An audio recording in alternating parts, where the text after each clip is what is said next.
बिना बोले जाना।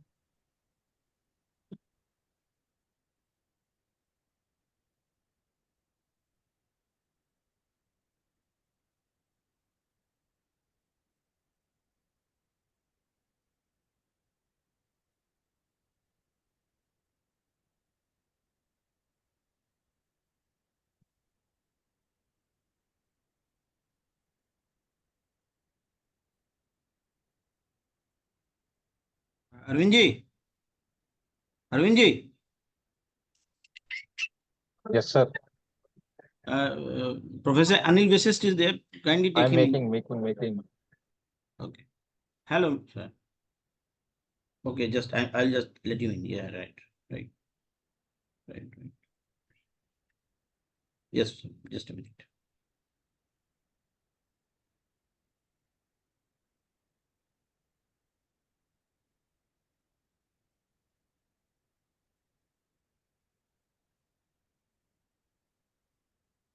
Dr. Swapnil, please take in Dr. Nitin Lapsetwa, please.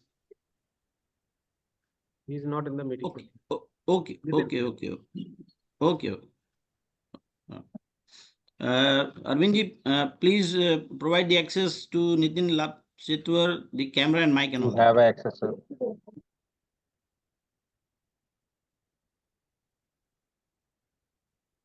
Yes. I just wanted to say one thing. I have a presentation which I'll probably bring up. It's just a couple of slides and video while I'm talking. Right. So I'll just take it on while I speak. Yeah, that you can share that video. No problem with that. Thank you. Okay. I think most of our guests are here. The Honorable Vice Chancellor, Professor Anil Vasist, sir. Yeah.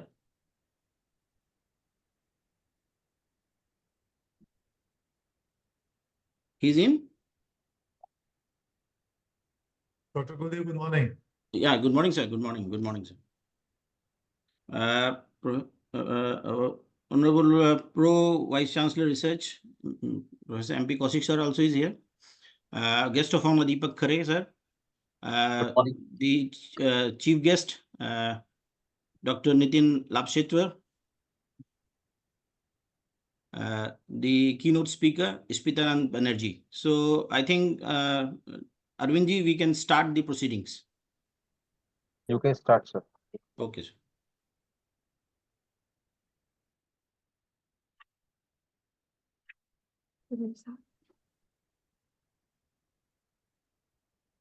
A hearty good morning to you all. We are about to start the proceedings of a 5-day international workshop on technological advancements in renewable energy, current scenario, future perspective, and challenges.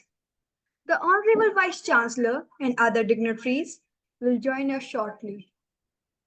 We request your cooperation so that the proceedings are carried out in a smooth manner.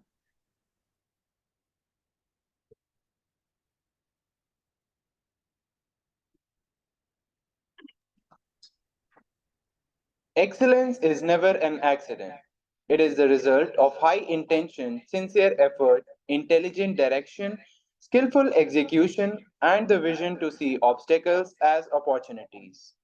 We are extremely excited to welcome the dignitaries and audience who have joined us at Amity University, Madhya Pradesh in online mode for this 5-day international workshop on technological advancements in renewable energy, current scenario, future perspective and challenges organized by Department of Environmental Science, Amity University, Madhya Pradesh.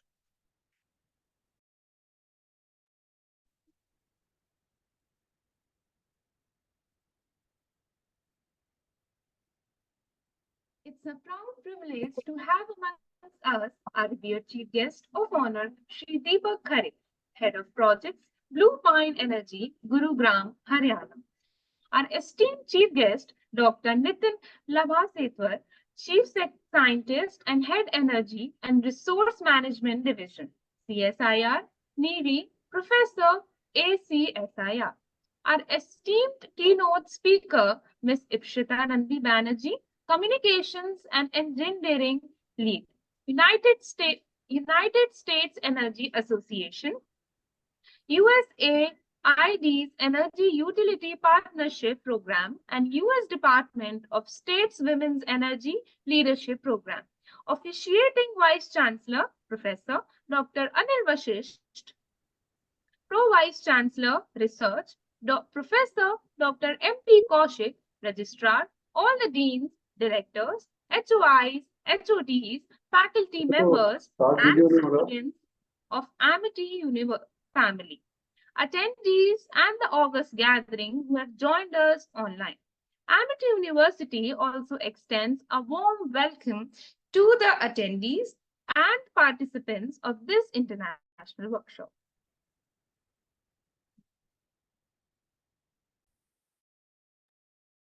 Before we begin with the proceedings of the workshop, may I request all the dignitaries to seek the divine blessings of Ma Saraswati to begin this intellectual workshop.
We are privileged to have amongst us Honorable Pro-Chancellor Lieutenant General V.K. Sharma, AVSM.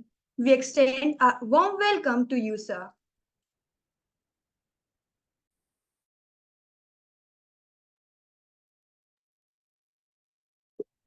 Renewable energy refers to the ongoing efforts to transition from traditional finite energy sources like fossil fuels to sustainable, replenishable alternatives such as solar, wind, hydro, and geothermal power. Technological advancements play a crucial role in driving this transition, making renewable energy resources more efficient, accessible, and cost-effective. Currently, the renewable energy sector is experiencing rapid growth with innovations in storage technologies, grid integration, and material sciences expanding its capabilities. Looking to the future, there's great potential for further advancements, including the development of more efficient solar panels, advanced wind turbine designs, and breakthroughs in energy storage solutions like batteries and hydrogen fuel cells. However, challenges remain, such as the intermittent nature of renewable sources, limited infrastructure, and policy barriers. Overcoming these obstacles will require continued investment in research and development, supportive government policies, and international cooperation. Ultimately, the widespread adoption of renewable energy technologies holds the promise of a more sustainable and resilient energy future, reducing greenhouse gas emissions and mitigating the impacts of climate change.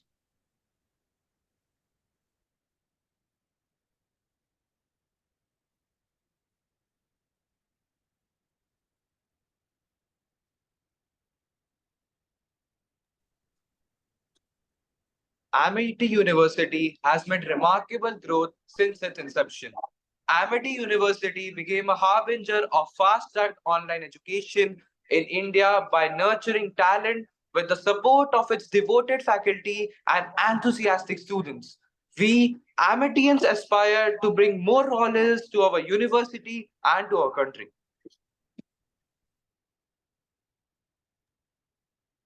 This program could not have been possible without the motivation of our Honorable Pro-Chancellor, Lieutenant General V.K. Sharma, AVSM. May I humbly invite you, sir, for your opening remarks, please. Thank you very much, Kajal. All the dignitaries who are going to address this workshop and the convener of the workshop, Dr. Kuldeep Dwivedi, the faculty members and students of EVS department, and all those who have joined today for this 5 days workshop.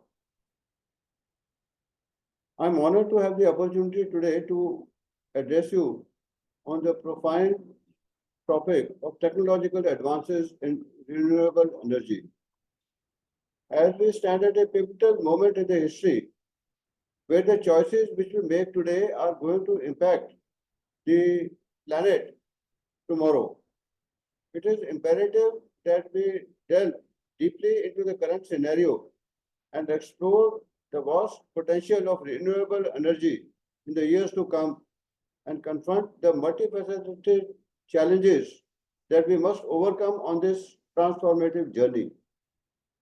The current scenario is such that the fossil fuel is fast coming to an end.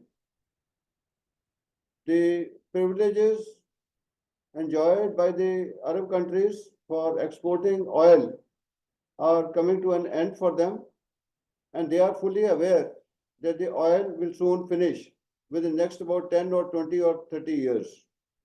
After that, the human race will have no choice but to vastly depend on renewable energy, which is going to be the source of energy for the remaining part of the century and the next century as we advance. There are a number of ways in which solar energy can be integrated and used, but the most prominent renewable energy is the solar energy, because all life on earth, all plants, everything is solar powered, and we draw our energy from the sun.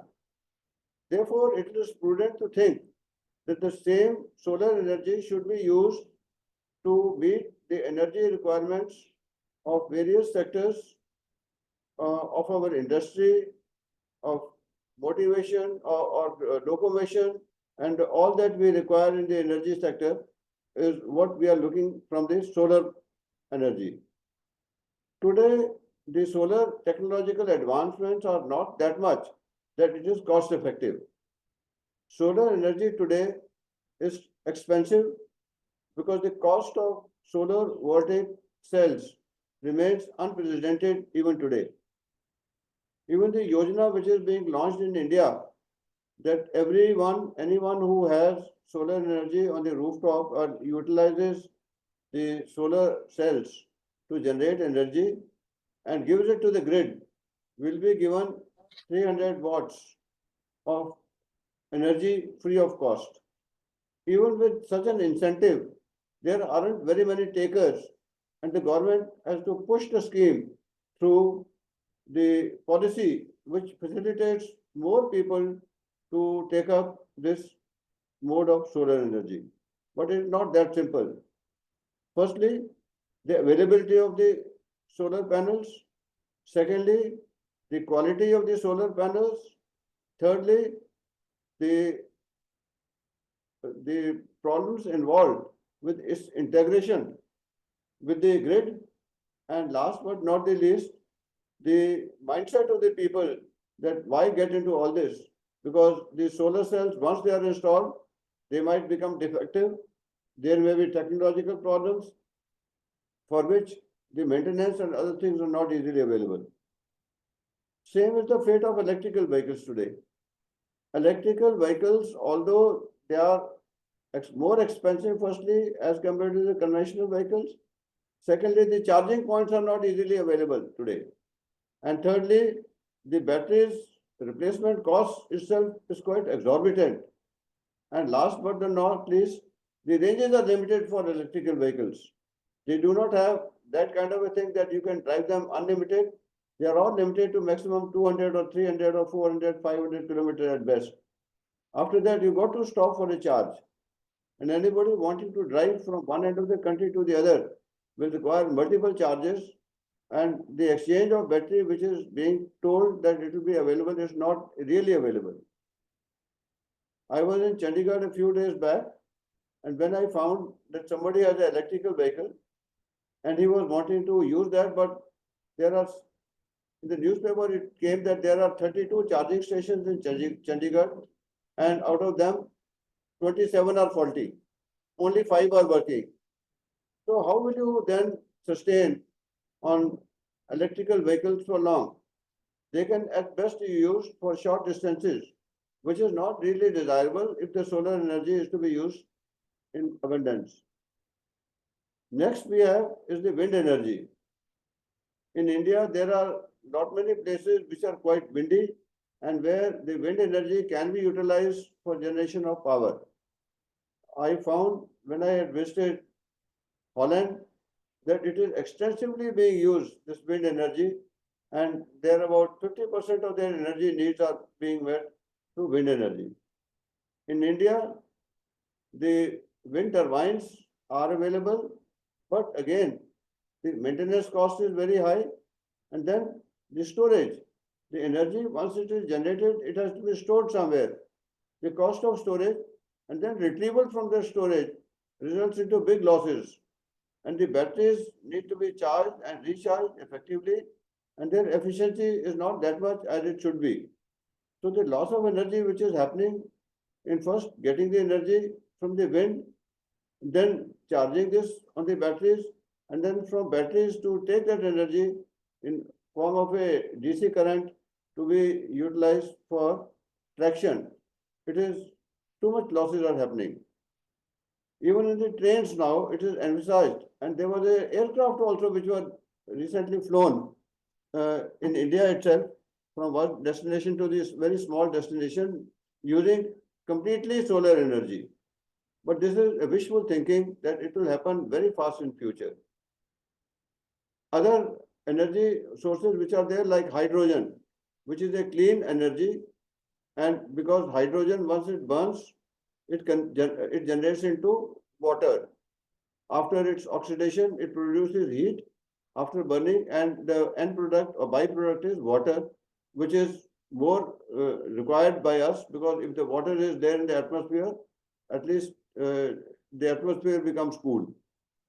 And the global warming which is happening, that can effectively become overcome only and only if we use the alternative sources of energy. As long as we continue to use fossil fuel or even CNG, although the CNG pollution is much less than fossil fuel pollution, but the problem remains, even CNG pollutes. Ethanol is another option which is there prominently, and there are some research which is going on to use ethanol as a power source. But then again, it's limited in use the cost effectiveness is not really known whether it's going to be more cost effective. But of course, yes, the byproduct again is going to be a mix of carbon dioxide and water. And then the problem still remains, and it is not going to be a permanent solution. I think the scientists need to work on solar energy usage, on producing cheaper photovoltaic cells, on laying more emphasis on research as far as the batteries are concerned, increasing the efficiency of the batteries, reducing the size of the batteries, enabling them to hold more power and enabling them to be drained to the last voltage which is available and to be recharged efficiently and in a smaller time duration. These are the challenges which are facing the society today, and all these challenges need to be overcome on a fast track if we need to save Earth and we want our generations to breathe fresh air, which is a challenge today. Today, besides food, water, and housing, like we said, India wants roti, kapda, makan. Beyond today, the challenge, because at that time, at least the fresh air was available. Today, the challenge is we want fresh air also, because the damage which is being done to the lungs, especially of the children, especially of the elderly, because of too much of pollution, which is prevalent because of global warming and because of fossil fuels, that needs to be overcome. So in addition to roti, kapda, makan, we also need fresh vayu to breathe, which is a big challenge today. And I thought that I would like to air my views to everyone, because this is the most important factor today, which is going to affect the mankind. And the topic chosen today for the workshop is very apt. And I would like all scientists combined way to work jointly to find solutions to this problem, which is possible. With advent of technology, I'm sure that things are going to improve. We have received a number of research papers which will be published, and also we expect more participation from all of you. All those who are participating in this, please remain alert, open your minds, and find solutions to this problem facing the mankind in general. So thank you very much all. Jai Hind. Thank you, sir, for your inspiring words. We are quite sure that your thoughts and guidance will lead us to the path of success in our lives. It is rightly said that the heights by great men reached and kept were not attained by sudden flight, but they, while their companions slept, were toiling upward in the night.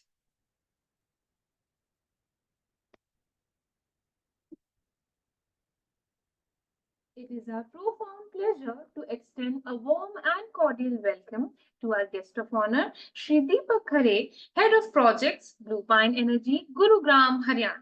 Shri Deepak Khare is a distinguished professional with over 2.5 decades of extensive experience in the power generation industry from both conventional and non-conventional energy sources. With a mechanical engineering background complemented by an EMBA in international business finance, Shri Khare stands as a seasoned professional blending technical prowess with strategic acumen.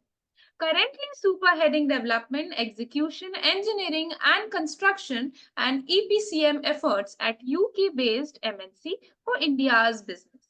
Shri Khare's prior tenure as Chief Operating Officer at French Power Utility for India operations speaks volumes about his leadership and strategic capability.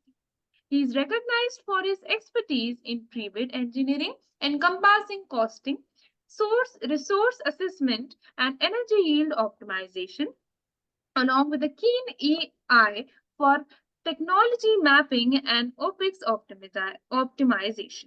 Throughout his career, he has held pivotal positions across various domains, including development, engineering, and construction, solar, thermal, and wind energy sectors, both as EPC contractor and IPP. independent power producer, his professional journey has also seen significant contributions to companies like Wellspun Energy, Reliance Energy Limited, Jindal Power Limited, and Hindalco Industries Limited. May I invite you, sir, for your lecture, please? Thank you. Thank you. Good morning, everyone. Thanks for a warm welcome and such a nice words.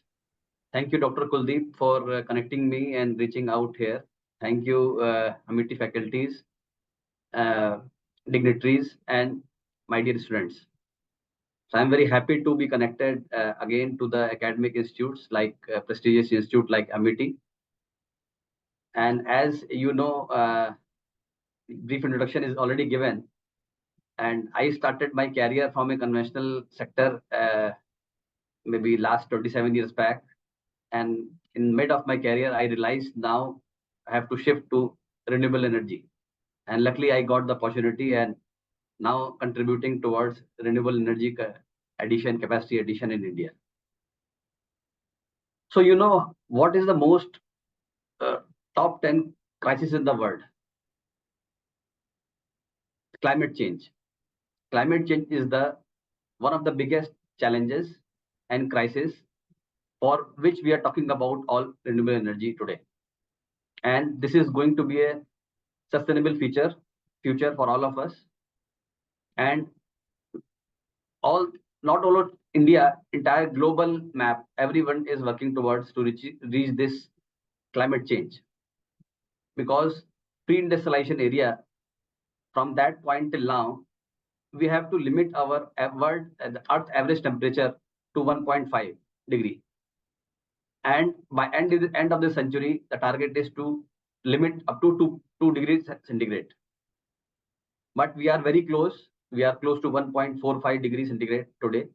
And all the efforts are being met from the government, state government, central government to handle this situation and address this climate change objective, starting from the Paris Agreement from 2015 and the recent agreement conference in Dubai, COP28.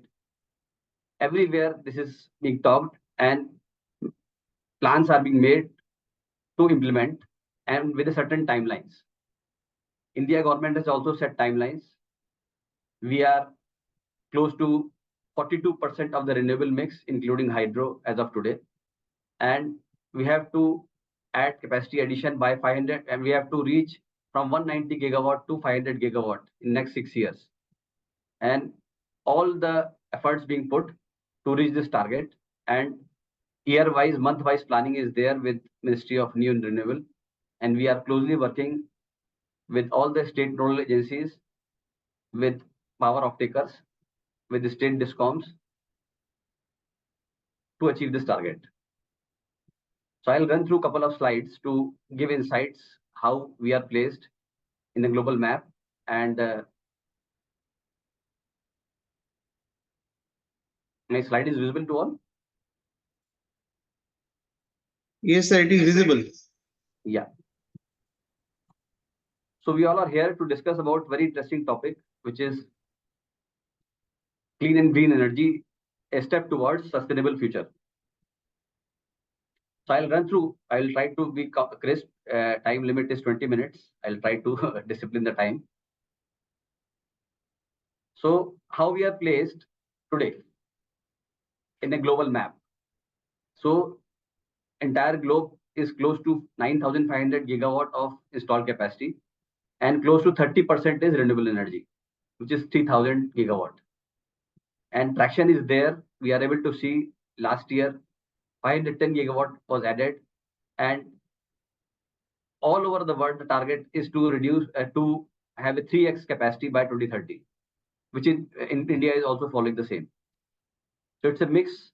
So as of now, we have in India 31% of solar and wind capacity and 11% of hydro. So combined together, it's 42% of renewable capacity is there. So if you see,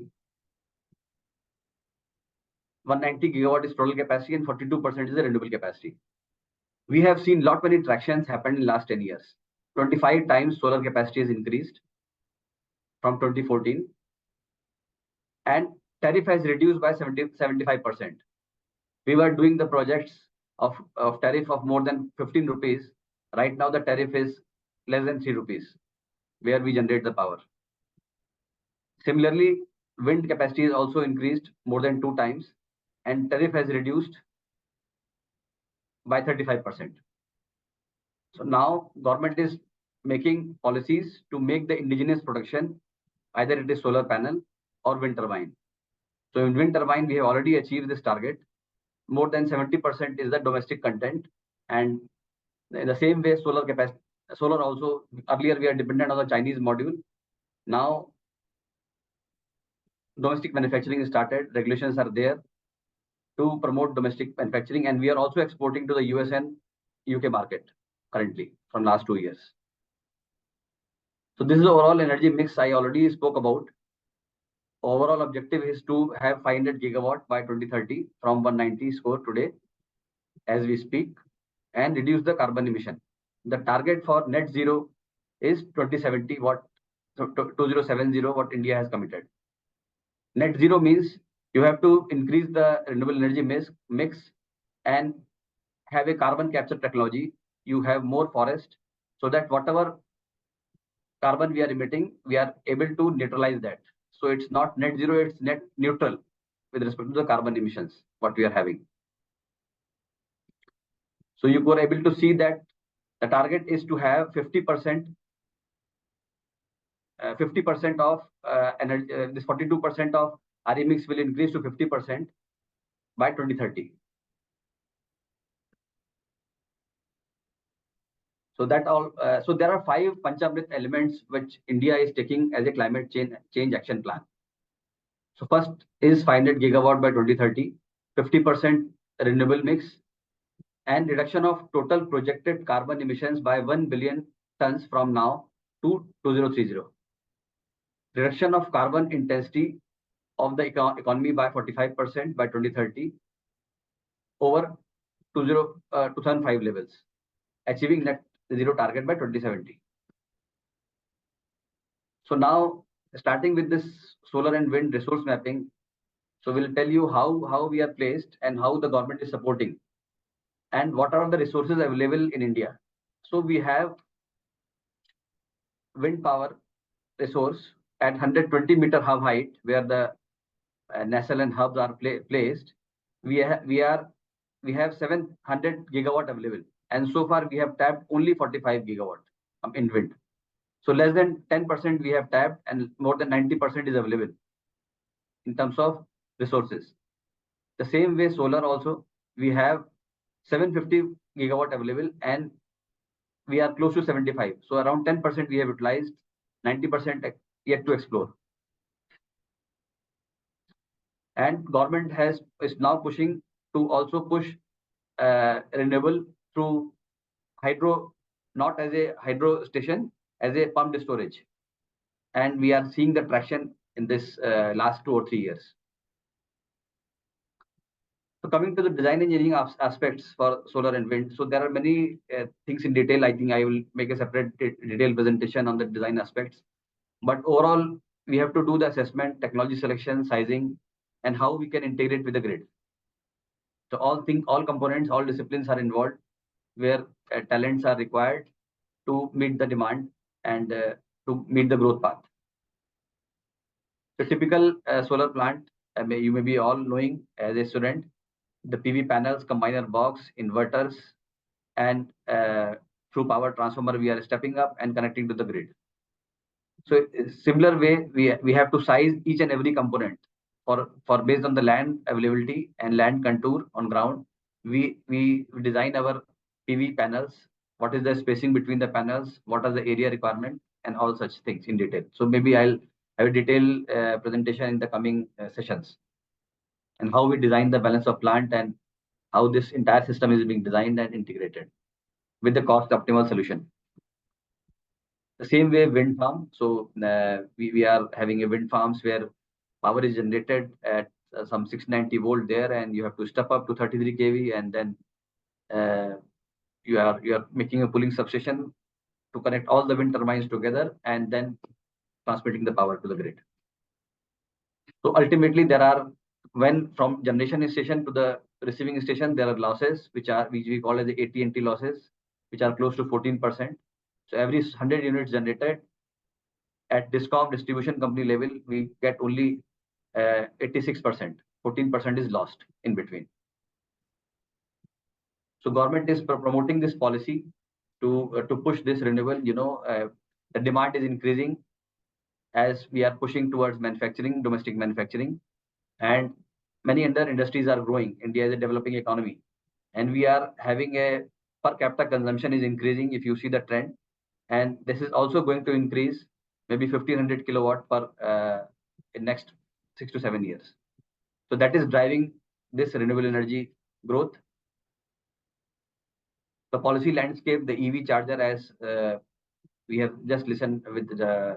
Sharma, Lieutenant Sharma, that EV is also coming up, and that is also creating demand for renewable.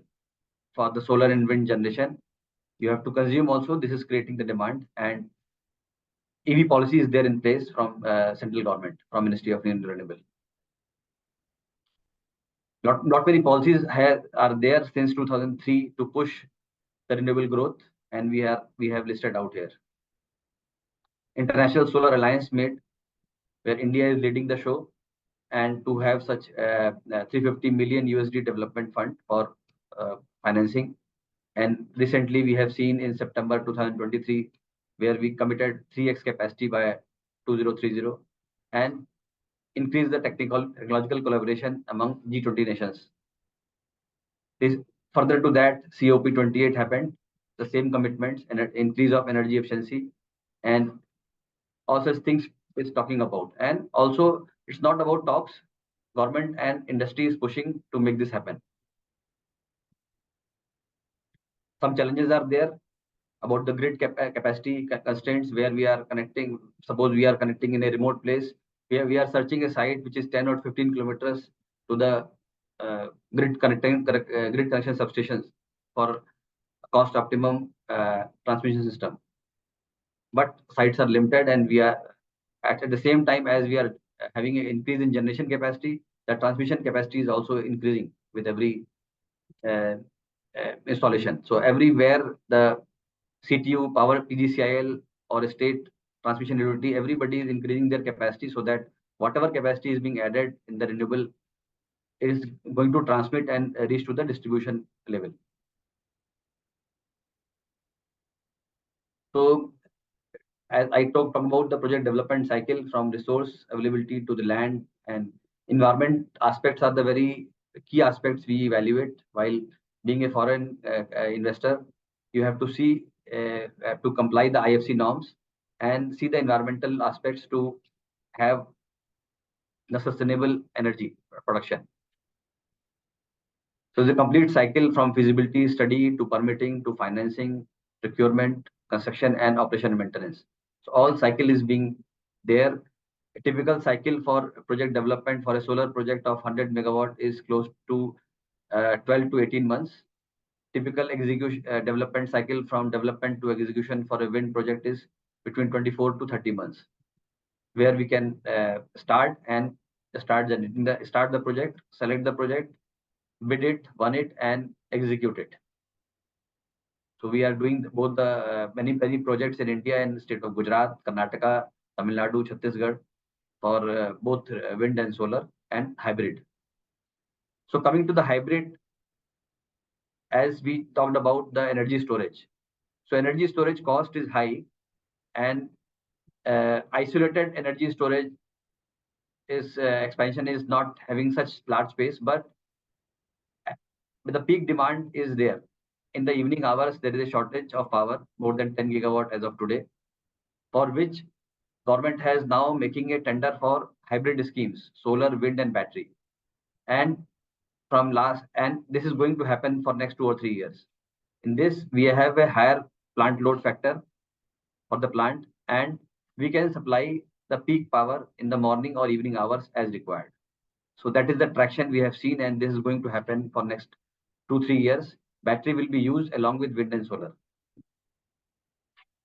And maybe after 3 years, when the battery cost is down, so battery isolated tenders will be used, and battery will be used for the grid stabilization purpose. So these are the typical configuration for a battery storage system, where you have solar and wind together, and with a common inverter, you are connecting to the AC load. Now, further development is happening in offshore development. As so far we have talked about onshore development, now the offshore development in Gujarat and Karnataka, Tamil Nadu coast, wind measurement station has been installed, and government is there to fund this project. We call it as a viability gap funding to promote this offshore. Right now it is not viable. More than 10 rupees tariff is there, but government is giving a funds as a VGF to make this happen. And already tenders are out. Maybe by next year or later this year, we are going to participate, and we are going to see India will witness offshore wind in the Gujarat coast and Tamil Nadu coast. So now talking about what is renewable energy in terms of our daily life, how we can apply. So there are many applications. You might have heard about the rooftop solar, where recently government has announced 1 crore houses will get the subsidy from government to install rooftop at their roof, and with a net metering scheme. So whatever extra power you are generating, you can supply to the grid, and your electricity bill will be net off. So that is one of the major traction is happening. Solar pumps are happening with a DC motor, where you are taking not required the last mile connection for the transmission line. In the agriculture sector, state like Karnataka, Maharashtra, Tamil Nadu are having this type of development, and company like us used to participate in tender and install that on the pumps with a OPEX model, where we also maintain the street lights are there, carpooling sheds are there, rooftop. Building integrated PV is there now. New things are happening. Cost has decreased more than 75% of PV panels from China, and all the buildings can be put with this sheet where you can generate power. EV we talked about. The new traction is about the biofuels, which is happening, and we are going to see result maybe in next couple of years.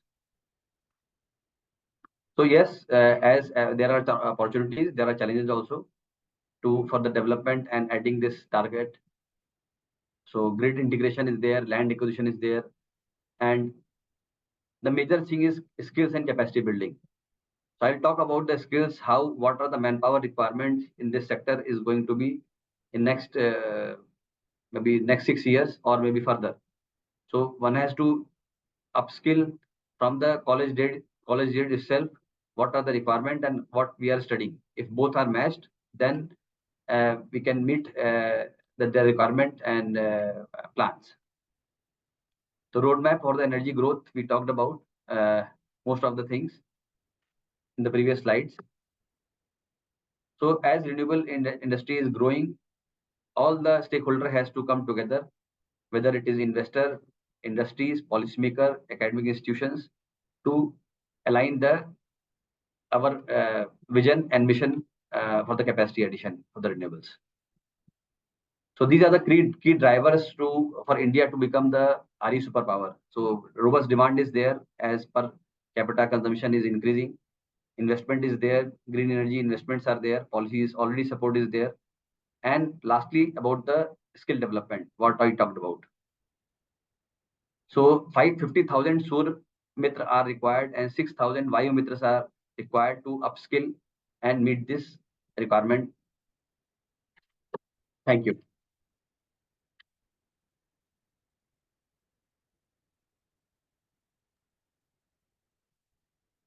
Thank you, sir, for such an enriching session. We request the participants to type their queries in the chat box during the lecture, which would be answered by our eminent speakers at the end of this lecture. Thank you.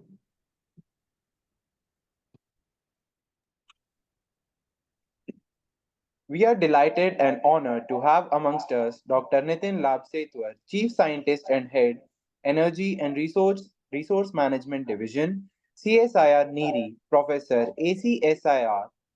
Dr. Labh Setwar is the Chief Scientist and Head Energy and Resource Management Division, CSIR NERI, and Professor ACSIR. Energy and environmental materials, including environmental catalysts, nanomaterials, adsorbents for various environmental applications, air pollution control, vehicular emission control, indoor emission control, heterogeneous catalysis and shape-tailored catalysis, cleaner energy generation, including chemical looping combustion, photocatalytic water splitting, methane combustion, photocatalytic reforming. Carbon capture and sequestration, CO2 and N2O emission control, photocatalytic CO2 conversion, water treatment and management. He is the fellow of International Society for Energy, Environment and Sustainability. Dr. Nitin has received several prestigious national and international awards and is member of several prestigious organizations of national and international repute. He has published 156 articles and has 23 international patents and 18 national patents under his name. He has been invited to various national and international conferences. May I invite you, sir, for your lecture, please?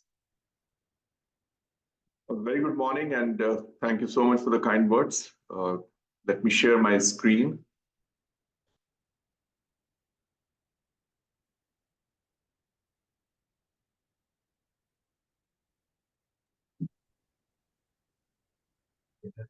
So could you please confirm, are you able to see my screen? Yes, sir, it is. Okay. We can see. Okay, good morning, and it's indeed a pleasure to be here. And at the outset, let me compliment Amity University for organizing this very important international event.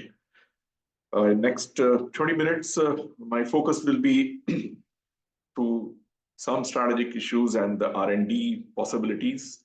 And thanks for the very excellent background given by the Honorable Vice Chancellor and Dr. Khare. And I'll actually pick up the thread from Honorable Vice Chancellor, who has also sensitized about the other issues which are associated with the renewable energy aspects. So this is how I plan for my next 20 minutes. I'll skip the background because that has been very beautifully covered by the previous speaker. We need to talk about the energy transition, energy mix, and what are the challenges. And of course, one of the most important aspects of this conference, what are the opportunities for the researchers? So I'm not surprised that, like if you talk about the 10 top risks, especially for next 10 years, and you will see there are 6 green boxes, which indicates that majority of the challenges are related to the environment, okay? Let it be the natural disaster, the climate change, the natural resource crisis, the large-scale environmental damage. If you talk very good background has already been given that what are the 2 fundamental needs for the renewable energy today. One prominent need is climate change or GHG impacts, and second is the limited availability of fossil fuel. I would pitch in that this limited availability is courtesy highly irresponsible use of the fossil fuel. Otherwise, we could have had enough fossil fuel for next 5 centuries or so. More importantly, that responsible use would not have, in fact, end up in climate change crisis. However, there are other environmental impacts like the cost, energy security, energy access, which are equally important when we deal with the renewable energy. Well, I would say that it's best to, deal with the sustainable development whenever we are talking about the energy options or any other options. So sustainability defines very clearly that we need to meet the need of present generation without compromising the ability to meet the next generation. And to do that, we have multiple options. I would like to also pitch in that the life cycle assessment or life cycle analysis, it should be an essential tool to, understand what is the life cycle impact of any renewable, or for that matter, I would call it a cleaner energy options. Because I would reiterate that it is not only that we should go for renewable and we should only work on the climate change, because there are other pressing environmental problems we are facing today. So if you see that in climate change point of view, so this is how the CO2 emissions, or precisely GHG emission, comes from, and we blame energy, which is close to 3/4 of the emissions. Now there are specific need of energy, and we need to mind those things. Let it be for the transport, for the industry, for building. Why it is so? While designing the renewable energy or clean energy system, we need to keep these things and these challenges in mind. Very aptly described by the Vice Chancellor that there are challenges for talking about the renewable energy when it comes to the transport. Maybe there are less challenges when we talk about the illumination or decentralized renewable energy applications. So it is quite important, but fortunately, with the engineering growing up and the debates and discussions going on throughout the world, there are clear-cut targets, there are clear-cut challenges whenever we discuss about the renewable energy for a particular sector, because every sector for its application will have its own challenges. Dr. Khare has very beautifully explained the targets for next 10 years or so, as well as for net zero, which is 2070 targets. And I feel this is one of the expressions wherein we need to first address our current use of energy from the fossil fuel and the different sources. And then gradually we need to achieve a renewable energy path. So we need to drop the coal by 90%, close to crude oil by 90%. Solar, we have a plan in place, and I would compliment the government that we have one of the most impressive plan for the solar renewable energy. There'll be a smaller contribution from other sectors also, like the nuclear, biofuel, and then comes the application. And of course, the government of India and the worldwide, there are green hydrogen plants in place. Yes, we cannot probably avoid the CCUS for some obvious reasons. So obviously, we need definitely more energy that we cannot deny and that we should not restrict to, but we need a green energy. And these are some of the options which we need to plan. There are some country-specific challenges and the requirement. For example, in India, we need to also think about the clean cooking fuel, okay, which is a basic need.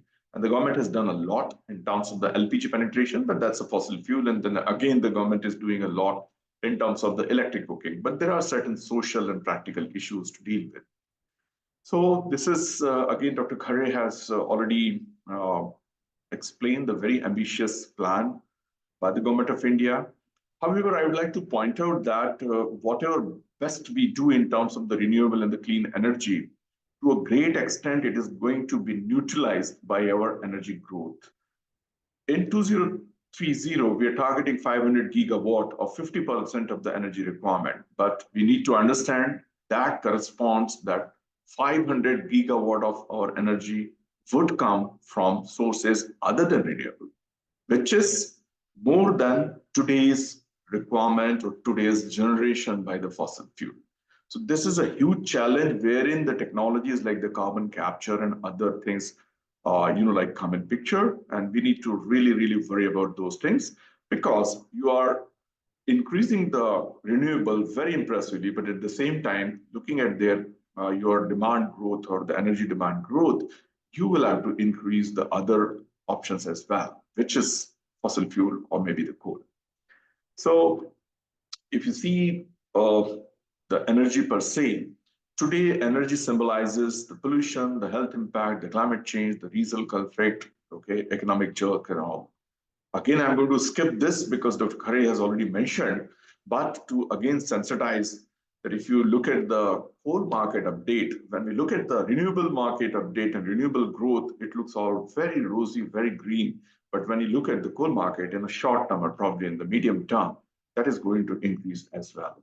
So conclusively, as far as background is concerned, the fossil fuel consumption will be significant during the next 2 decades or so, and for sure for next one decade.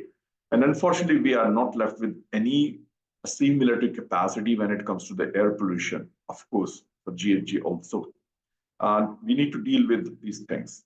Now, I would pitch in for the cleaner energy as a part of the renewable energy, because if you see the US EPA definition, the clean energy includes actually clean energy generation, energy efficiency, okay, and efficient combined heat and power. It promotes the environmental sustainability, energy independence, and economic development, and that should be inclusive as per my understanding. So renewable energy or green energy or low carbon energy is the energy from mostly renewable sources.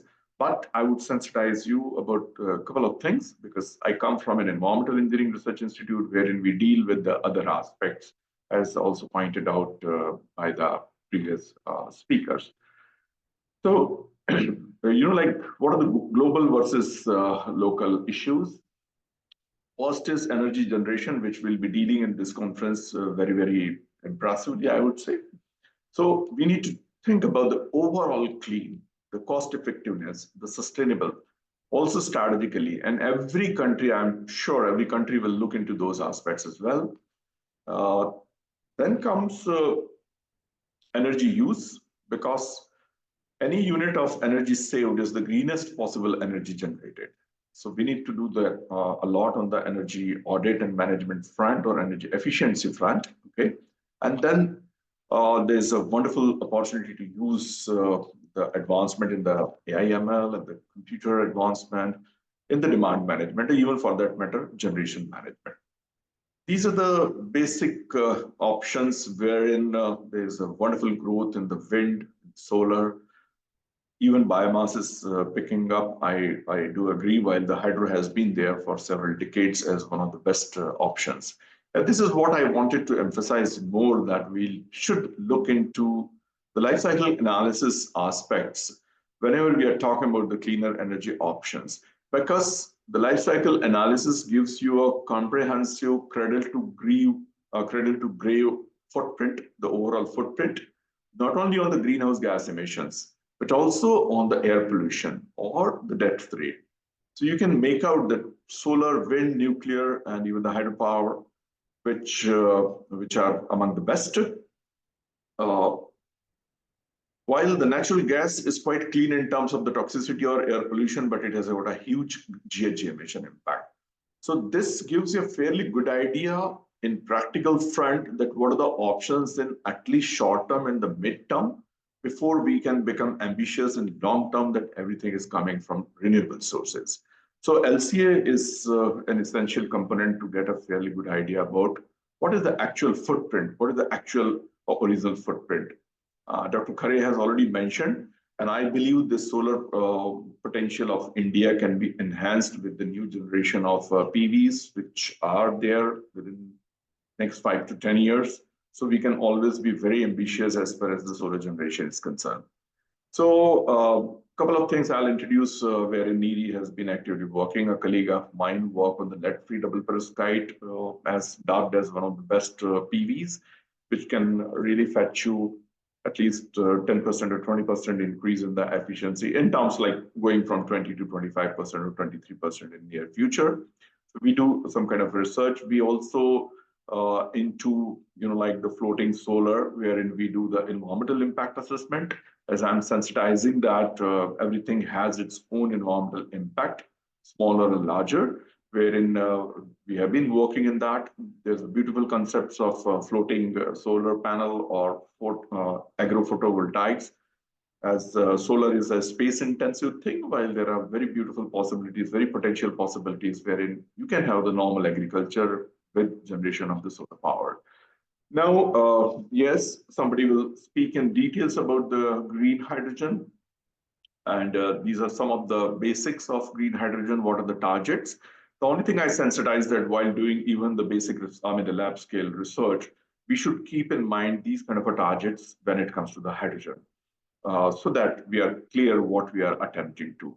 This was interesting for me to see so many colors of, like the hydrogen, but I do agree that if you go by the LCA approach, wherein we are exploring all kinds of the environmental impact, yes, they would be different, like the impact for this. Battery is another thing probably which will be dealt in great details, because right from the practical challenges we have heard in the morning to a very, very advanced battery formulations which are coming up, there will be a new generation of applications. As I mentioned to you that there are different colors of hydrogen, and some of the colors are given because there will be a need of carbon capture utilization. And CCUS is very prominently, will be very prominent in next 2 decades or so. And we have got a pretty active center for CCUS. This is the basic options which are available for CCUS. Yes, energy penalty and the cost is significant today. And the whole world is working on that. So this is the market prediction or, like the estimates, which often confirms that what kind of demand is there. This also suggests that the India as well as many other countries are going to use a lot of carbon-based fuels. And for that, we would definitely need carbon capture, sequestration, or utilization. So we have been actively working on that. In our group, we work on a chemical looping combustion, which is a kind of a cleaner combustion process, which gives you an opportunity to produce sequestration-ready, like the carbon dioxide. What we do actually, basically, like the from power plant, the CO2 is pretty diluted, 10 to 15%, and then we need a capture.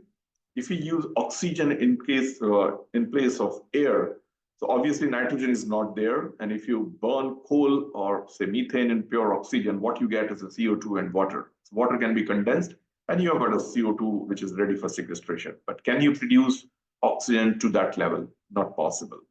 So there is a possibility of using metal oxide as oxygen carrier, and they provide oxygen to combustion processes.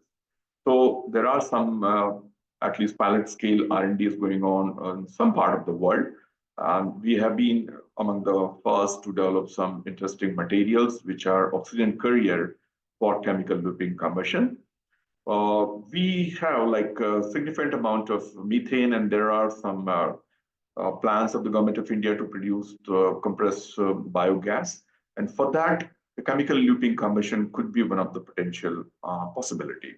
So these are some of the scientific findings. Due to short of time, I will not be going into the details, and some other opportunity will go through it. What is very interesting is chemical looping water splitting, that there is a possibility to generate hydrogen, okay, using, like the fossil fuel based energy sources like methane. So you can use the methane, okay, and then afterwards you can introduce the water vapor to generate hydrogen. So effectively, if you are using methane, you are getting a CO2 which is sequestration ready. If you are introducing water, you can possibly split. And I wish this could become, like the competitive process to hydrogen generation by other means, especially the methane reforming. This will be definitely cleaner. So we have been actively working on these kind of processes. What are the theoretical calculations? How much of benefits are there, and what are the challenges and the targets? So, including the steam methane reforming using the chemical looping combustion. Now, the other initiatives which are interesting is, I believe that the material research is one of the key to achieve the improved battery, the improved combustion, the improved transmission, or improved solar panel, anything in fact. So we have been working on reduction of noble metals, because a group here works on the fuel cell. So we are working on how to reduce and how to produce some nanoparticles and hollow nanoparticles, which will save a lot of noble metals because they are expensive. And such kind of materials can be used for various energy and environmental applications. Coming to the bioenergy, there is a lot of prospects. The energy balance and economics and overall environmental impact needs to be looked into very, very carefully. So we are working on the bamboo waste and the other agro waste. If you can do the pyrolysis and can produce the bio oil, can produce the biogas, the pyrolysis gas, as well as the biochar. So this is advancing quite a lot. And one such efforts we are just initiating along with the IIT Kanpur and one of the CNRS French language lab, wherein the lignocellulose biomass can be converted into pyrolysis gas. We can enrich the methane content by catalysis. And finally, there will be an engine development which will be tailor-made for this application, and an industry press well is also involved. So this will be a kind of an end-to-end solution to the waste biomass or lignocellulosic biomass, which is also causing the a lot of air pollution. So I personally prefer these kind of approaches wherein your end user or engine developer is very much with you, and he has his own requirement which we need to fulfill in terms of the providing the pyrolysis gas. In India and many other developing countries, there are, many critical needs as far as decentralized renewable energy is required, especially for agro-processing sector. And some of the people are working on that aspects because agriculture and horticulture faces challenges of, outdated processing tools and machineries, which are not energy efficient. So there's a very good potential that you can have a decentralized solar system coupled with certain modified mechanical engineering point of view, modified devices, which are very efficient. Let it be agriculture, let it be dairy, fishery, because this is also very much required when you talk of the inclusivity of the renewable energy or inclusivity of the cleaner energy. So we are also working on that, and this is some of the examples from various people who are also making great efforts, and you can see this in quite a few places in India. But this needs to be spread, and right now the penetration is pretty small, but I'm sure next 10 years would see a lot of innovations. As the Honorable Vice Chancellor has pointed out that, we need to also worry about the clean air. And there was an interesting article that, the cooking, probably energy is mainly responsible for air pollution in India. And we have been very actively working for more than a decade. There is another very big concern of, the black carbon, okay, which is a climate parameter. And for that, there requires these kind of options, right from LPG to solar cooking. And this will be another thing which will, we would call it to achieve the inclusivity when it comes to the renewable and the cleaner energy. And I'm very happy that the government of India is quite serious about it, and they are promoting not only LPG, but the solar options as well. Recently, we contributed to G20 also, wherein this is very, very important in terms of the bioenergy. Because in terms of bioenergy, what is a critical parameter? We need to see non-renewable fraction. Okay, if you're just cutting the tree and try to make some energy out of it, that's obviously not a good solution. While at the same time, if you ensure that the biomass is renewable, okay, then you can really achieve a kind of a renewable. So we are working on those kind of calculations that what should be the non-renewable fraction, what should be the air pollution from the biomass-based energy options. Well, there's obviously a concept of energy island, and along with many other collaborators, we have been working on a proposal wherein we can have multiple energy generation vectors from biomass, wind, solar, tidal, hydro, and many other micro grids, in fact. And then using AI/ML and a lot of scientific tools, how to control even the demand. So it is all like multiple vector energy generation as well as the energy demand. And that can possibly give you the best options and the best efficiency. So these kind of islands are very much suitable for small township or even the rural areas, which are like having agro-processing or the small scale industries. So the last thing, which is one of the very important objective of this conference, that who all can contribute. And this represents really very well. In the last 1 decade, you can see practically everybody can contribute. So it's highly interdisciplinary, it's highly multidisciplinary. And if I have to list down, we can list down everybody. From chemical engineering, I come from the chemistry, chemical, and material science background. So they can definitely contribute, but there's no other field which is left out. So CS, IT, ENTC, AI/ML, mechanical engineers, biologists. So in research point of view, there's a huge prospect for everyone to contribute. And I'm sure this is just I picked up about the chemistry and chemical engineering role. It's not only for the PV development. You name it, like the coal combustion, the CCUS, the battery, the hydrogen storage per se. Everywhere there will be a lot of prospects for chemical engineers this thing.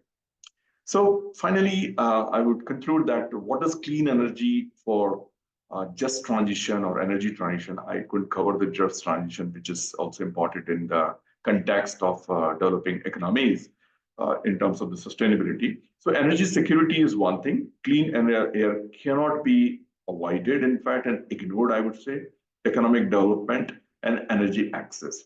So these are some of the very important strategic criteria when we should look into the renewable energy options or the cleaner energy options. And it's not only just generating the cleaner energy or renewable energy. These things will play a pivotal role in any country's side. So this is my last slide. So I would end by saying that renewable and cleaner energy is among the essential and strategic need. Okay. Like the energy security is also equally important. Energy options has important regional component. It's important to look into the life cycle analysis, as I explained to you, of energy options. And every country will have its own energy mix or energy basket. Not all the renewable energy options can be necessarily clean. For example, if you have a biomass and you call it a renewable, but if you're generating a lot of air pollution, it is not environmentally clean. So issues of non-renewable fraction is important. Environmental pollution other than GHG emissions we cannot ignore, okay, especially the air pollution. Material development is one of the critical needs. So sustainable availability of different metals or whatever metals are available with your country, if you can use it for energy purposes, that's one of the challenging but very, very important research, I would say. All the applied research efforts should keep the targets of, say, DOE or all top labs or international community, which decides that what should be the energy efficiency. Thermodynamics and the basic principles will govern overall efficiency at point of use, as pointed out by previous speakers as well. And of course, the final cost of energy delivery is critical. So as just transition, because we need to worry about millions of people who are working with the traditional energy industry, like the coal industry, coal mining and all that. So just transition will be important in terms of the developing economy. But I'm very hopeful that science and technology always comes up with something very, very disruptive, and that can take care possibly of everything, what we are struggling. So these kind of events and the conferences are very much important to, like ignite the researcher for doing those things. And interdisciplinary and multidisciplinary approaches are very important as never before. So as collaborative efforts. And these kind of events, I would like to once again compliment the MIT University and organizers for arranging this and giving me this opportunity to share my thoughts. This looks a bit critical, but I believe in that as a scientist, that for every complex question, there's always a simple answer, but that is invariably wrong. And this can be taken together by applying the science and technology. So thank you very much, and I wish a conference a great success.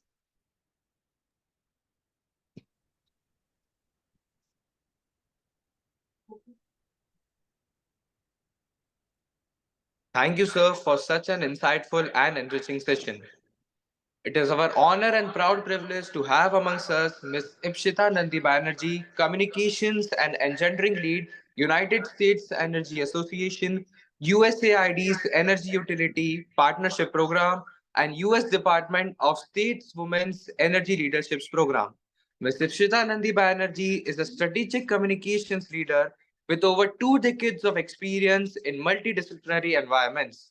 She is currently engaged by the United States Energy Association for Gender Program Development and Communications Project with USAID and the US Department of State. With a master's in media management and a bachelor's in English honors, she has a deep understanding of digital media and indigenous cultures, particularly in South Asia. She is committed to equity and social inclusion through allyship. I would like to invite our keynote speaker, Ms. Ipshita Nandi Banerjee, for her address. Ma'am, please. Thank you very much. Thank you. Um, it's a great honor and privilege, and my heart is full of joy as I see over 90 to 100 people gathered here today. Respected fellow speakers, educators, coordinators, students, civil society participants, private sector partners, industry champions, and all attendees. I welcome you and I congratulate you for your attendance on the opening day of the international workshop on technological advancements in renewable energy, current scenario, future perspectives and challenges. Thank you, Lieutenant General V.K. Sharma, Professor Anil Vashesh, Dr. Deepak Khare, Dr. Kuldeep Dwivedi, Dr. Nitin, and most importantly, Dr. Rito Broto, who reached out to me and ensured that I stayed informed how best to keep with the schedules while I was still traveling through Colombia. The United States Energy Association, a little bit about it, is a non-partisan, non-lobbying, not-for-profit. We are celebrating our 100th year, and our focus areas is catalyzing global best practices, capacity development, and cutting-edge training in the sector. We usually run with funding from USAID, Department of State, and US Department of Energy, but we work in over 150 countries, helping countries in a cross-pollination way secure capacity in the energy sector. I will completely dedicate my remarks to the global energy transition and how this is a unique opportunity for young leaders. And I will spotlight my conversation with three key elements. Dream big, be a sector champion, close the dream gap with encouraging equity, inclusion, and innovation. And your dream can be a reality and your voice matters. I think India's renewable energy transition and why we're all here today is the fulcrum of the economic and social development of our country. And this is why it's a great honor that all of you students are standing here today, and you should congratulate each other because each one of you are energy transition leaders. There is no just transition without renewable energy integration. And without you and each one of you young leaders from your tribe, this workshop or any workshop like this would not have an audience to witness me or the other speakers speak. So I would like to take a moment to acknowledge and congratulate all of you on that. You have the power to dream. You have the power to change the world. You will, I know, throughout this conference, touch on focus areas, on standards and parameters, policies, data assessments. But I think what we also need to focus on a little bit is on how far we have come. Let's go back a couple of decades to 2003. The Electricity Act was introduced. There were reforms such as open access, competition, establishment of regulatory commissions, and it opened up our power sector to new opportunities, energy markets, more competitive power trade. You must have recently read in the news reports how our energy efficiency star rating system is now going to be used by Bhutan through a MOU that we have signed. And we've also significantly reduced our tariffs, and around 2003, 2006 is when we sowed the seeds of the golden era of renewable energy and its propagation that we live in now. Think for a moment, we are connected through webinar mode. I have internet, so do you. I was an early millennial, 41 years old. And back in the days, we used to spend hours studying in blackouts or load sheddings. We tried to glamorize it, tried to say how wonderful life is with, the flicker of the light, but uninterrupted power is great. We are very, very grateful to our government, who has continuously over the last 2 decades introduced policies and incentivized renewable energy sources, especially solar, wind, and even hydro. Ministries like the Ministry of New and Renewable Energy was established in 2006. And all these steps are what takes us to what we call now a Viksit Bharat that we live in. India is on track with its RE targets. We have become a global leader in RE, and our target of 450 gigawatt of renewable energy capacity by 2030 We have also refurbished our NDCs on nationally determined commitments of SDG 7 to United Nations. We discussed the Paris Agreement with our previous speaker a little bit and how we need to keep our temperatures to below 1.5 degrees globally. We are now aiming for 50% non-fuel power by 2030, which is 500 gigawatts. We're also, as a country, focusing on incentivizing solar PV rooftops and green hydrogen. And all this, as we develop as India, is also lesson for other countries. So as you dream big, you're also bringing not just your country, but several other countries along with you. I'll give you an example, not from Colombia. I'll save it for when I come and visit your institute, which I've promised to do. I will give you an example from Tanzania. It's about skill development and capacity building and what it can do. In 2022, my organization, United States Energy Association, my colleague Marjorie and I, had the Tanzania's Ministry of Mines and Energy reach out to USAID and us, talking about how they want to learn about India's RE journey and the growth story. So we brought in about 16 participants, engineers, environmentalists, discoms from Tanzania and Zanzibar for a study tour, or what we call an executive exchange, to India. So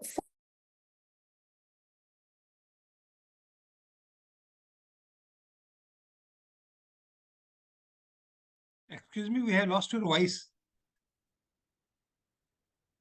We are not able to hear you. In between, I think your voice is broken. Okay, fine. It's okay now. I think the host muted me by mistake. Okay, okay, please So continue. Can you tell me where I should go back to? Only 2 or 3 sentences you have told about Tanzania, and then whatever the discussion you had about India's scenario with respect to the energy. Okay. So I'll come back to the story about Tanzania because that is a little relevant. So in 2022, our organization, the United States Energy Association, through our USAID funded project, had the Tanzania's Ministry of Mines and Energy reach out to us. They said that they want to know and learn about how the Indian ecosystem of renewable energy working out and how this level of progress is happening in our country. So we brought in 16 participants. There were engineers, environmentalists, discoms from Tanzania and the country Zanzibar, which is right next to Tanzania, for an executive exchange or a study tour. Now, for some time now, we have been supporting the government of Tanzania for capacity building, especially Tanzania's electric supply company. We were teaching them how to work in areas of competitive procurement. We were also working on how they can tap into private sector participation and enablement, and overall the sectoral engagements, PPP, power purchase agreements, and other things since 2014. Now, Tanzania wanted to further the lessons, but the lessons they wanted from Global South was from India. India, as we all know, is the 3rd largest producer, or maybe the 4th largest producer, depending on which year we are at, in electricity in the world. Our installed capacity is, as of 2022, June, 430 gigawatts. I know that number must have changed tremendously, but I'm talking about 2022 because that's when the Tanzanians come in. In Tanzania, they are part of something which is called the Southern African Power Pool, where there are 12 or 13 countries working together and coming into common decisions, and we know how hard that is. Their dream is to reach 6 gigawatts of renewable energy at this point. So we are not obviously at the same scenario, but people want to learn. Now, among the participants, we had everybody from Permanent Secretary, Ministry of Energy, Tanzania. We had Permanent Secretary, Ministry of Water Energy, Zanzibar. We had TANESCO, which is the Electricity Supply Commission. We had Energy and Water Utilities Regulatory Authority. We had Zanzibar Electricity Corporation. And then through those 10 days, we created an agenda of what they should go through. So they learned about India's renewable energy capacity, projection, roadmaps ahead. They learned a little bit about global trends. We brought in NREL to learn about that. They learned more about the transparent and digitized procurement processes, load forecasting, system flexibility, research, utility scale solar and wind, which was totally fascinating, battery storage. So I'll take you through what all we did. So when we visited MNRE, the Tanzanian team not only understood about the incentivized processes, but also the strategies the government of India and the policies that we're running. At the International Solar Alliance, they learned about the International Solar Alliance, the Green Hydrogen Mission, and they also learned about competitive procurement at SECI, which is Solar Energy Corporation of India. We visited Tata Power, DDL, and that's where they got an understanding of technologies that reduced AT&T losses from 53% in 2002 to 7% in 2022 for India. We also saw their 10 megawatt battery storage unit or BESS at Tata Power. Then we went all the way to Tirunelveli, and we learned about how NIWE, or National Institute of Wind Energy, works, understanding the utility scale wind projects and how the technology is driving the assessments, which our previous speakers have spoken about a little bit. We also visited POSOCO, which is now called the National Grid Control Center of India, the Northern Indian unit, to understand cybersecurity and power supply continuity. Some of you may remember the whole incident during lockdown where 9 minutes at 9 p.m., the epicenter of action was happening at the National Grid Control Center when the Prime Minister said that we will switch off all our power for 9 minutes, but our grid held through that massive transition. But why did we do this? Is it because we had funding and we just wanted to support Tanzania? I think that is not the agenda. The agenda is, if you dream big, you also are helping others dream big. Tanzania is investing in renewable energy integration, infrastructure, human capital. This is a country which is gradually graduating from to a middle income country, from being a lower income country. And it is their responsibility as much as us to power lives and livelihoods. I would correct myself. I spoke that they are part of the Southern African Power Pool. No, they are part of the 11 members of the Eastern African Power Pool. So as that country is taking forward strides to reach their goal of achieving 6 gigawatts from renewable sources by 2025, here we stand further along in our renewable journey, giving them support in their transition. So you need to be, and you will be, a sector champion. I can share a couple of pictures. Give me a question in between. Yeah. What was the outcome of that this case study of Tanzania, in which you have targeted 6 gigawatts? How much could be achieved till 2024? So right now they have drafted their strategy document for the transition. As I said, they are part of a power pool. They cannot take decisions as an individual independent country, but the decisions are taken as a group part of the Eastern African Power Pool. But what they have evolved is their power purchase agreement system has been created, their digitization and cyber security models have been created. So they've come further along from having no renewable energy strategy. Now they have a renewable energy strategy, which is a great credit. Oh, good. Thank you. Okay. I would now like to show you some pictures and probably share a video. Give me a moment.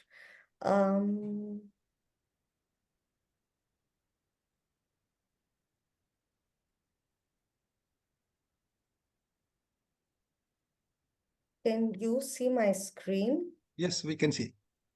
Okay, 1 second. I think I should. Hang on. I would believe for full screen would be easier. Yeah, is that better? Fine. It's okay. Okay, so these are some of the pictures that I thought could be like a practical example. They're self-explanatory, so I'm not kind of getting into.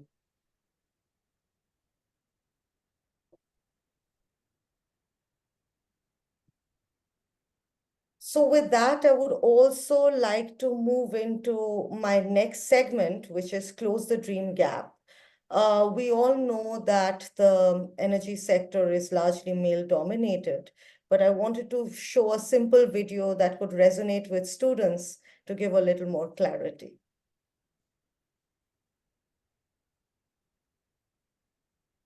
I'm not sure, I'm not being able to play the video.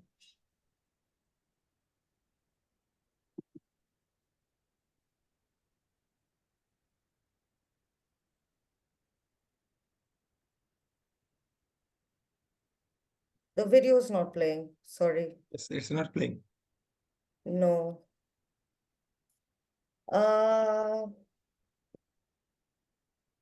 Let me see if I can do something else. Give me a moment.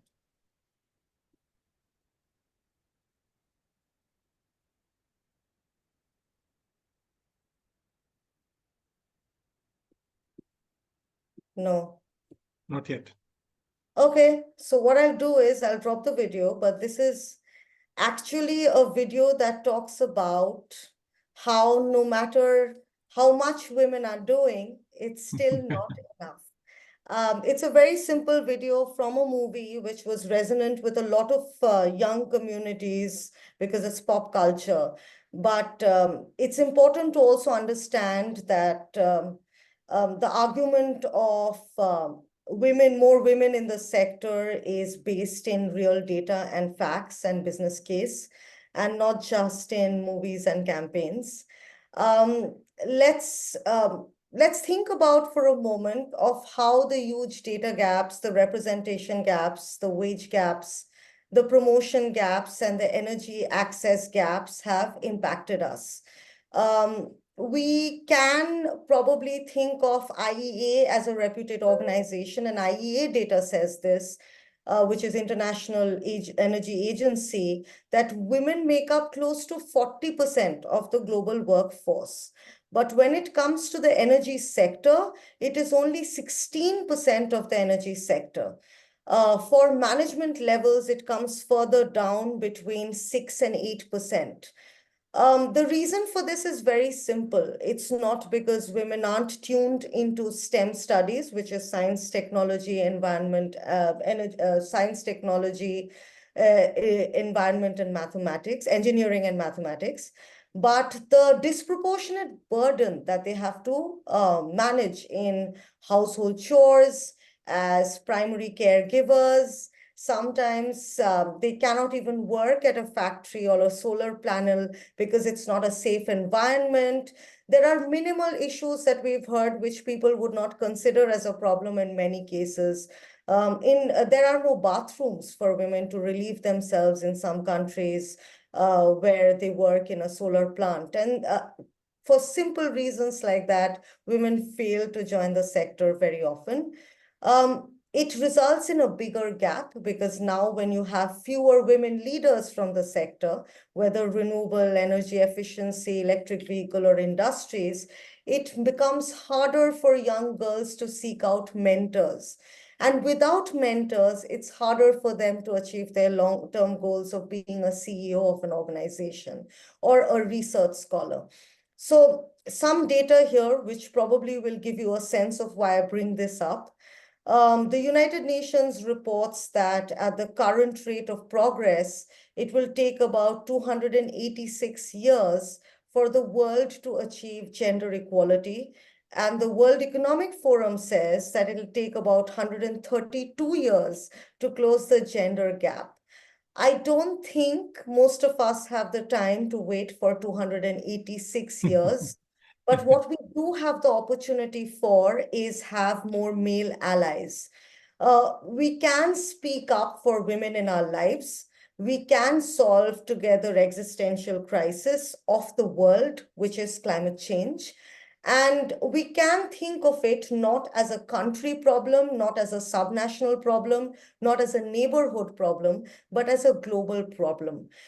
Even today, there are 700 million people across the world who do not have who lack access to electricity, mostly in Africa, but you can fix that. 1 in 3 people lack access to clean cooking, and they're still using fossil fuel, firewood, charcoal. And all of us know the indoor air quality being poorer, what a health hazard that is. Household air pollution from cooking smoke has already taken over 2.5 million lives globally, especially in women and children, in premature deaths. You can fix that.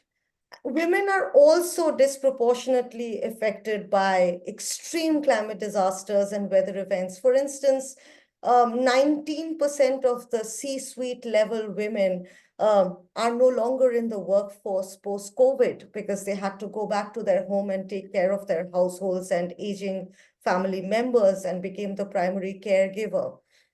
So there is a simple way of how to transition that, and I'll use a simple example.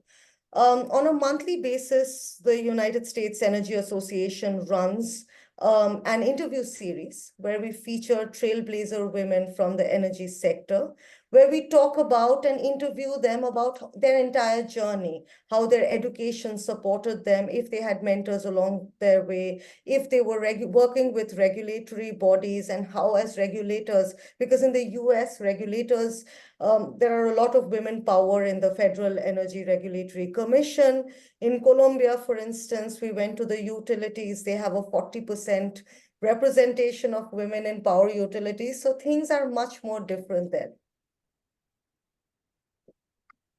So coming from there, there was an interview that I did of an individual entrepreneur. And as you know, in solar, there are a lot of women in entrepreneurship across the world. Her name is Neha Juneja. She has an organization called Greenway Appliances, and they were trying to solve the problem of chulha or mud stove, which is used in cooking in rural areas. Now, mud stove cooking is equivalent to smoking 20 cigarettes a day. So it severely injures the lungs. Neha's organization built a smart smokeless stove, which was retailing for around 1,500 to 2,500 since 2012. And she managed to raise a lot of money, and it's become eventually a multi-crore company. But what did Neha have as an advantage? She was financially literate. She was an engineer in STEM field, and she had mentors and supporters along the way. So I would like you to remember, in this case, the 3 R's that will help you have a more inclusive environment in your country's energy sector. One is recognize. Recognize the lack of access to resources, the social cultural norms, the lack of training, the lack of financial autonomy or banking and skilling a lot of women suffer from.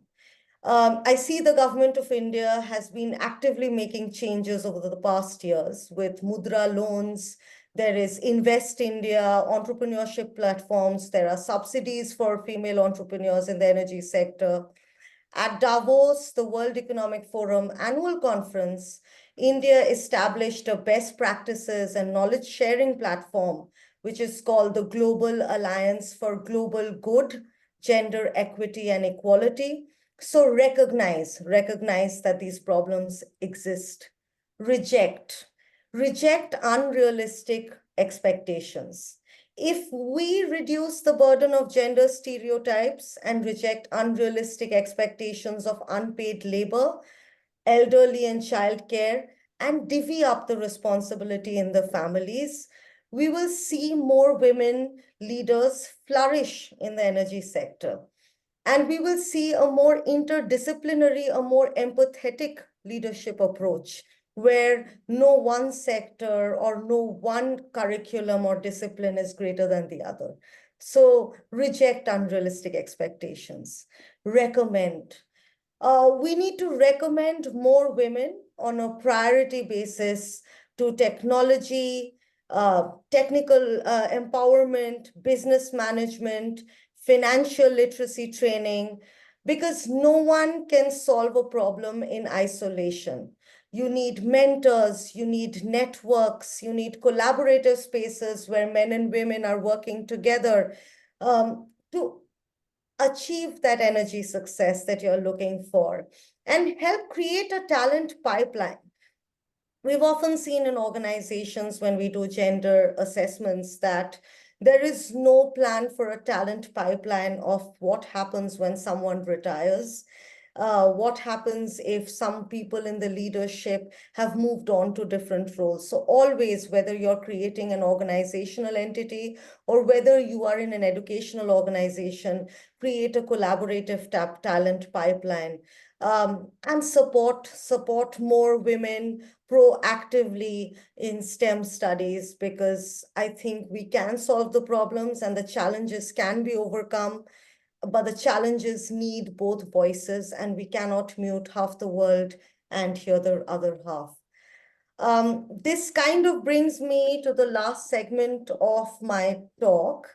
But again, because the previous video did not work, I'm beginning to worry a little bit. Let me see if I can pull up the link and paste the link. Will someone be able to play the video link if I pasted the link on the chat? We can try, we can attempt. Okay, let's try that. Deep, please look into that chat box and then try to take the copy it and then put it on your display. Yes.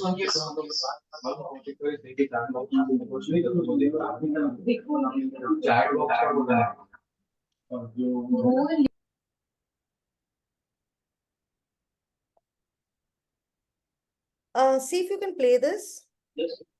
Yes, madam, I'm trying, ma'am. Okay, perfect. Thanks so much.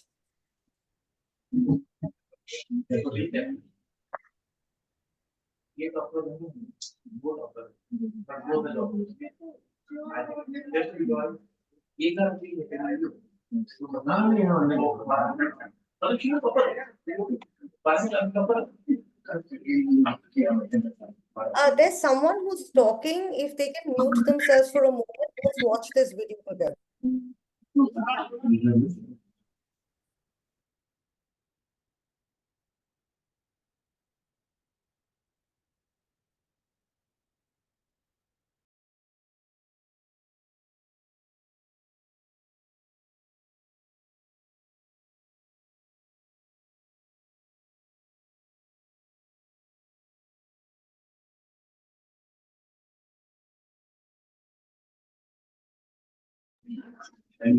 Ma'am, you are muted.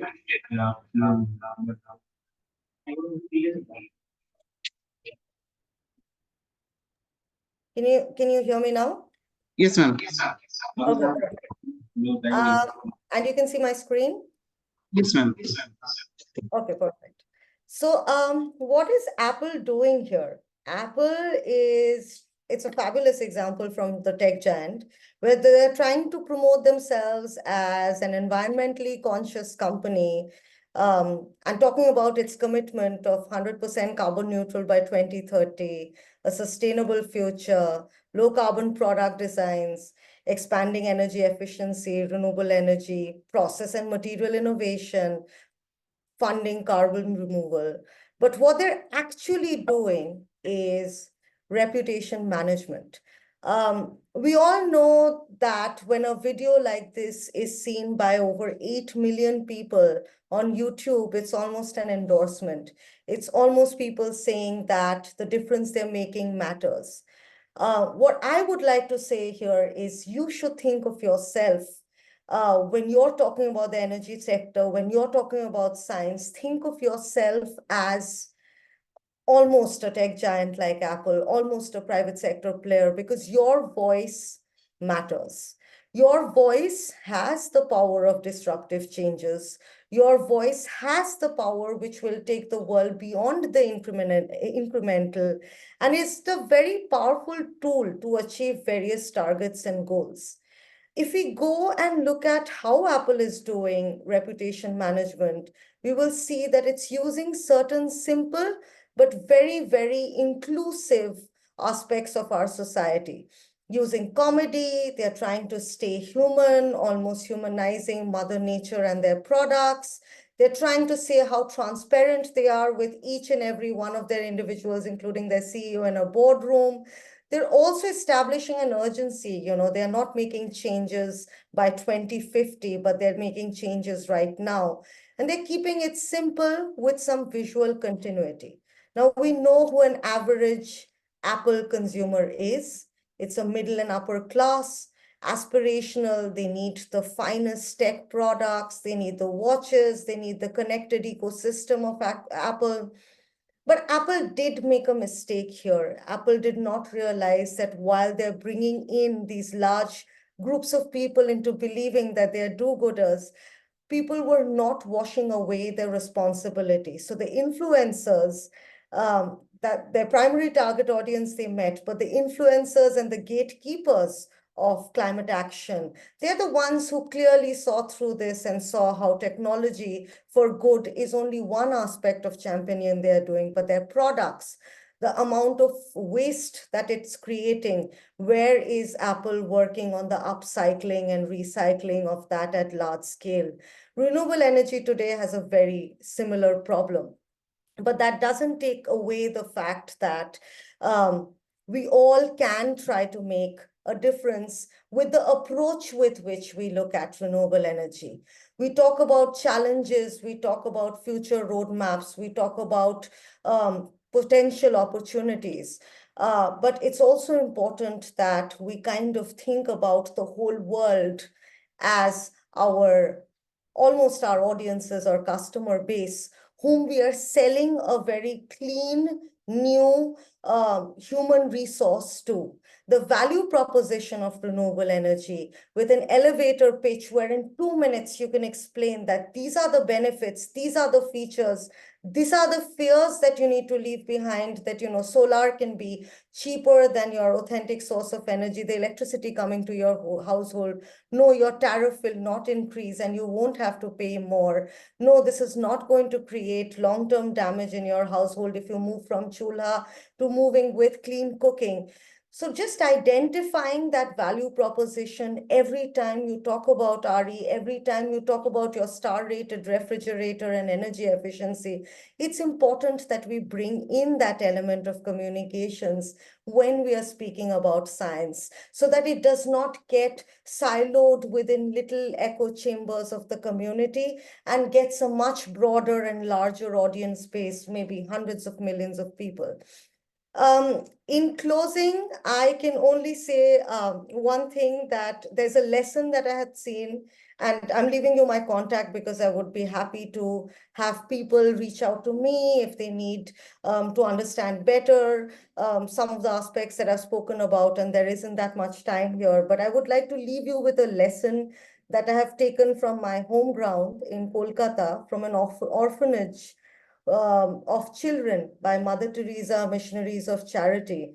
It may help you survive the world of RE integration a little bit. And this is what it says. People are often unreasonable, irrational, and self-centered. Forgive them anyway.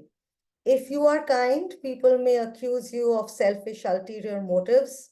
Be kind anyway. If you're successful, you will see some unfaithful friends and some genuine enemies. Succeed anyway. If you're honest and sincere, people may deceive you, but be honest and sincere anyway. What you spend years creating, others could destroy overnight. Create anyway. If you find serenity and happiness, some may be jealous. Be happy anyway. The good you do today will often be forgotten. Do good anyway. Give the best you have, and it will never be enough. Give your best anyway. In the final analysis, it is between you and God. it was never between you and them. Anyway, thank you.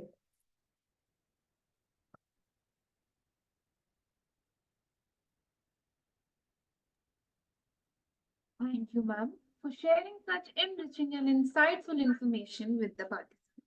Now, we would have Q&A session.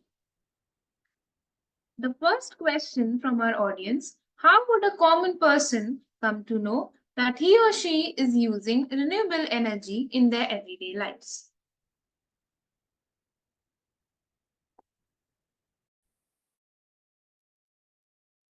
Ma'am, if you could answer this, please. Oh, is the question addressed to me? Okay. Yes.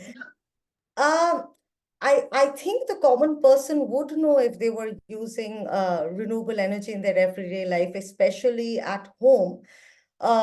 If they had a solar PV rooftop secured in. Also, they would know if they have an energy efficient equipment, if they had a star rating system that the government of India uses.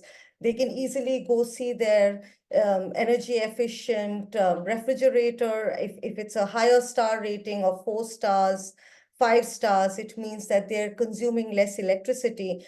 And while that's not renewable energy, energy efficiency is the first fuel. So it's important to understand that every energy saved, every unit of energy saved is almost like using a renewable source. So that's one way. Another thing one can do is, there are several malls, and I can definitely say there are several buildings in different parts of India which are LEED certified. So what it means when a building is LEED certified is that it is using energy efficiency, renewable energy sources. They're recycling their water. You will see in malls when you go and flush, the water often does not look as clean as it would in your house, but they are using recycled water so that they can reduce the water consumption in a public unit like a mall or a public movie theater. So you do end up using a lot of renewable energy without realizing very often. But yeah, mindful usage would be perhaps a little more helpful. Does that answer your question? We thank you once again, sir and ma'am, for such enlightening answers and for sparing your valuable time. With this, we have come to the end of the inaugural session of this 5-day international workshop on technological advancements in renewable energy, current scenario, future perspective, and challenges, organized by Department of Environmental Science, Amity University, Madhya Pradesh. We shall have the first technical session today from 2 p.m. onwards. The Zoom link for the session has already been shared with the participants. We request the participants to join accordingly. The technical sessions would be organized on 19th, 20th, 21st, and 22nd as well, according to the schedule, where eminent speakers from across the globe will enlighten us with their deliberations. We request all the participants to join the sessions on time. We would like to thank all the esteemed dignitaries, attendees, participants, faculty, and students of Amity University, Madhya Pradesh for their presence at this inaugural session. Thank you, everyone, and have a nice and fruitful day ahead. Thank you, madam, for your enlightening talk. And I suppose the students would definitely like to have you in person here at Amity University so that they are in a better position to share your experiences and get motivated to this very, very eminent cause facing us. I thank you once again, and I thank all the participants, all the attendees for the patient listening and for being part of this workshop. And once again, we will join back for the technical sessions from 2 p.m. onwards. Thanks, everyone. Thank you. Thank you.